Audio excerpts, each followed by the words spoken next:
নতুন এটা ভিডিঅ'লৈ পুনৰবাৰ স্বাগতম সেউজপ্ৰেমী বন্ধু-বান্ধৱীসকল। আজি আচলতে এখন বজাৰ মেলি লৈছোঁ। বজাৰখন আপোনালোকক নেদেখুৱাওঁ বুলি ভাবিছিলোঁ যদিও চিন্তা কৰিলোঁ কিয়নো নেদেখুৱাওঁ ন? সদায়তো ধুনীয়া ধুনীয়াকেই দেখুৱাই থকা হয় আৰু সেই ধুনীয়াখিনি কৰিবৰ কাৰণে যে থাকে তাৰ আঁৰত অসংখ্য বিশৃংখলতা, সেই বিশৃংখলতাখিনিৰ পৰাই সেইকাৰণে আজি ভিডিঅ'টো আৰম্ভ কৰিছোঁ। আৰু এনেকৈ মই মাটি প্ৰস্তুত কৰি লৈছোঁ। বিভিন্ন ৰঙৰ কিছুমান ফুল সংগ্ৰহ কৰিছোঁ। সেই ফুলখিনি ৰুই আছোঁ। আৰু কিছুমান ফুল আনিব লগা আছে, সেইখিনিৰ কাৰণেও মাটি প্ৰস্তুত কৰি আছোঁ। আৰু এনেকৈ মই এইখিনি কেঁচুসাৰ গোটাই লৈছোঁ। লগতে এইটো ৰুলোঁ। এইটো হৈছে বগা ৰঙৰ কালাঞ্চো। এইটো দেখিবলৈ বিৰাট ধুনীয়া লাগে, সেইটো আনিলোঁ। আৰু এইটোও মোক আমাৰ এওঁ আনি দিছে, এইটোও মৰম লগা। আৰু মই এটা কথা লক্ষ্য কৰিছোঁ, শীতৰ যিখিনি ফুল সেই ফুলখিনি অকল কক'পিটত আহিছে। গতিকে কক'পিটখিনি ধুই শিপাখিনি পৰিষ্কাৰ কৰিহে মই ফুলজোপা ৰুইছোঁ। যিসকলে জানে তেখেতসকলৰ কথা মই কোৱা নাই, কিন্তু যিসকলে নাজানে আপোনালোকেও কিন্তু কক'পিটখিনি ধুই পেলাই শিপাখিনি পৰিষ্কাৰ কৰিহে ৰুব। যদি কক'পিটৰ সৈতে ৰুই দিয়ে তেতিয়াহ'লে গছজোপা নষ্ট হৈ যাব যে। আৰু এইজোপা হালধীয়া ৰঙৰ বাগানভেলিয়া জোপাও এওঁ মোক আনি দিছে আৰু সেইজোপা পায়ো মনটো বিৰাট ভাল লাগিছে মোৰ। আৰু এনেকৈ কামবোৰ কৰি আছোঁ। মাটিখিনি মই চালি লৈছোঁ। এই মাটিখিনি যে মিহিকৈ চালি লৈছোঁ। ঘৰৰে মাটি হয়, কিন্তু মানে এইবোৰ শিল পাথৰ কিবাকিবি ঢেৰ থাকে যে, সেইকাৰণে চালি লৈছোঁ। আৰু যি পাইছোঁ তাতে ফুল লগাই দিছোঁ। এইটো অৱশ্যে মোৰ পিটুনিয়া ৰোৱাই হয়, আগৰে আছিলে, ৰং কৰি লৈছোঁ। এইটো চকলেটৰ ডিব্বা, এইটোও ৰং কৰি লৈছোঁ। ছিজন ফুলখিনি এনেকুৱা ধৰণৰ সৰু সৰু কিছুমান বস্তুতে হৈ যায় ধুনীয়াকৈ, সেইকাৰণে মই এইখিনি এনেকৈ গোটাই ৰং চং কৰি লৈছোঁ। আৰু মানে টাব কিনি কিনি হাইৰাণ হৈ গৈছোঁগৈ। সেইকাৰণে আচলতে যি পাইছোঁ তেনেকেই মানে ব্যৱহাৰ কৰিছোঁ। মাটিখিনি এতিয়া তাত মই ভৰাই লওঁ। সেইখিনি মাটি মই ভৰাই লোৱাৰ পাছত এইখিনি আকৌ নতুনকৈ প্ৰস্তুত কৰিছোঁ আৰু অলপমান টাবৰ কাৰণে। এইখিনি হৈছে পটান, আৰু পটানখিনি একেবাৰে নতুন। যিমান পুৰণি হয় সিমান ভাল ফুলৰ কাৰণে। এইখিনি মাটি লৈছোঁ, এক অংশ কেঁচুসাৰ লৈছোঁ আৰু এক অংশ মই এইখিনি বালি লৈছোঁ। চাফ ফাংগিচাইড পাউডাৰটো মিহলাব লাগিছিলে, কিন্তু মোৰ ওচৰত নাই, সেইকাৰণে মই হালধি অলপমানেৰেই কাম চলাই দিছোঁ। এইখিনি মিহলাই মই এতিয়া টাবখিনিত ভৰাই লওঁ।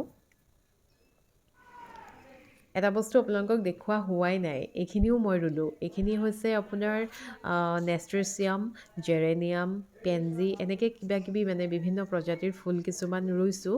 তাৰমানে ফুল নুৰুলে নায়েই, আৰু যেতিয়া ৰোৱা হয় তেতিয়া মানে সীমিত সংখ্যাতে সামৰি থ'বলৈ অকণমান মনটোৱে নকয়। সেইকাৰণে মানে গোটাই আছোঁ, ৰুই আছোঁ।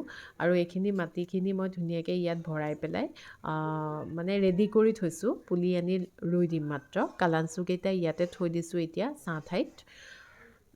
মই আগতে এটা ভিডিঅ'ত আপোনালোকক কালাঞ্চু কাটিং ৰুই পেলাই দেখুৱাইছিলোঁ যে, সেইকেইটাৰ এতিয়া স্থিতি কি হৈ আছে। আজি সেইকেইটাও চাওঁচোন আহক, মানে কি অৱস্থাত আছে। সেইকেইটা হৈছে এইকেইটা। ৰ'দত ধুনীয়াকৈ থকাৰ কাৰণে পাতবোৰ ৰঙা হৈছে, আৰু এয়া মিহি মিহিকৈ কলিও আহিছে। ফুলিব আৰু দুদিনমানৰ পাছত, ফুলিলেও দেখুৱাম আপোনালোকক। আৰু ইয়াৰ লগতে যে মই দুটা কাটিং লগাইছিলোঁ, তাৰে এটা এইটো, আনটোত কিন্তু এতিয়ালৈকে শিপা অহা নাই, সেইকাৰণে মই কাটিংটো তাতে ৰাখি দিছোঁ।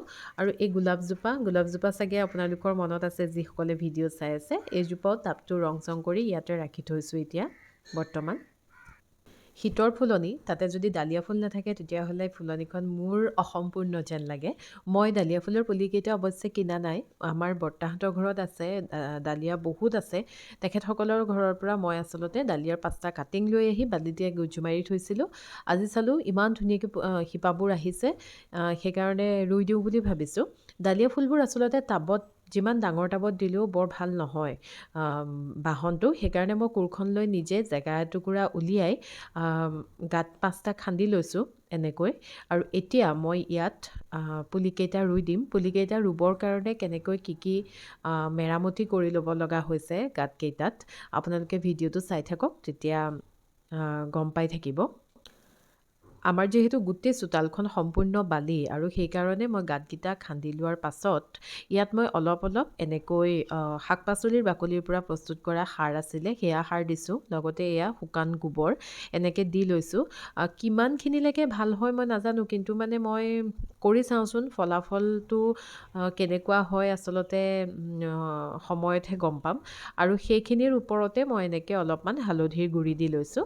হালধিৰ গুড়িখিনি দি লোৱাৰ পাছতে মই পুলিটো ইয়াত ৰুই দিছোঁ। আচলতে এনেকৈ যেতিয়া মাটিত ফুলবিলাক ৰুওঁ, শীতৰ ফুলবিলাক বিশেষকৈ, মোৰ তেতিয়া মোৰ পাপালৈ খুব মনত পৰে।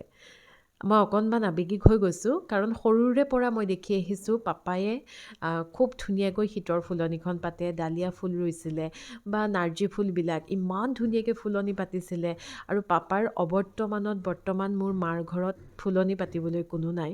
আৰু এই কথাখিনি কওঁতে মই আৱেগিক হৈ গৈছোঁ, আৰু হয়তো পাপাই মোক শিকাই থৈ গৈছে এই সেউজীয়াবোৰ ভাল পাবলৈ, ফুল ভাল পাবলৈ। আৰু এয়া পাপাৰেই শিক্ষা, পাপাৰ পৰাই শিকা মই এইখিনি।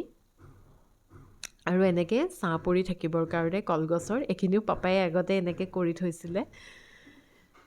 আচলতে মানুহক জীৱনত সুখী হ'বৰ কাৰণে কি লাগে মই নাজানো, আচলতে সুখৰ সংজ্ঞা কি মই নাজানো। এই যে এই সৰু সৰু কামবোৰ, ফুলৰ লগত, পাতৰ লগত, এই সময়বোৰ, এই ব্যস্ততাবোৰ, এইবিলাকেই মোক হাঁহিব পৰাকৈ জীৱনটোত সুখী কৰি তোলে। ইয়াতকৈ আৰু মোক একো নালাগে।